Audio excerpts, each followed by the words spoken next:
আমার কাছে কিছু কিছু ফোন আসে যে দিদি আমি মেকআপ করতে চাই, কিন্তু মেকআপ করেছি সেটা যেন বোঝা না যায়, আর স্কিন যেন আমার খুব গ্লো করে, নো মেকআপ মেকআপ লুক চাই।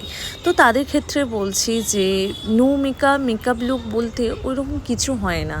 মেকআপ করছো মানে তোমার মেকআপ একটু হলেও বোঝা যাবে। যারা সাজতে জানে তাদের কথা তো আমি ছেড়েই দিলাম, যারা সাজতে জানে না তারা সাধারণত কোথাও বিয়েবাড়ি গেলেও তারা সাধারণত ফাউন্ডেশন দূরেই থাক, যারা কম্প্যাক্ট ইউজ করে সাধারণত লিপস্টিক পরে, সেটাও কিন্তু বোঝা যায় যে তুমি একটা কিছু হলেও ফেসে করেছো।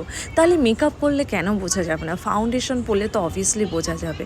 হ্যাঁ, এবার যেটা বলছো নো মেকআপ মেকআপ লুক হালকা করে দেবে, করলে কিন্তু টাকার পরিমাণটাও ভাবছো কম, একদম কিন্তু না। সেই হালকা করো, ডিপ করো, যাই করো, মেকআপে তোমার যদি স্কিনে যদি আনইভেন থাকে, স্কিনে যদি তোমার কোনো প্রবলেম থাকে, স্কিনে যদি তোমার দাগ থাকে, সেইগুলো কিন্তু হাইড করার জন্য, স্কিনকে তোমার পুরো ইভেন আনার জন্য সেইগুলো আমাদের কিন্তু যা যা করণীয় সেই মেকআপ দিয়ে আমরা কিন্তু করতে হয়, যাতে তোমাকে সেই দিনটা খুব সুন্দর লাগে। কারণ আমরা মেকআপ আর্টিস্ট, আমরা শুধুমাত্র ওই শুধু কম্প্যাক্ট দিয়ে বা আমরা শুধু ওই ব্লাশার দিয়ে মুখটা সাদা করে দিয়ে আসলে কিন্তু হয় না। আমাদের স্কিন টোন ম্যাচ করতে হয় যাতে তোমাকে ওভারঅল সুন্দর লাগে, সুন্দর দেখতে লাগে, সেই জিনিসটাই কিন্তু আমরা করে থাকি।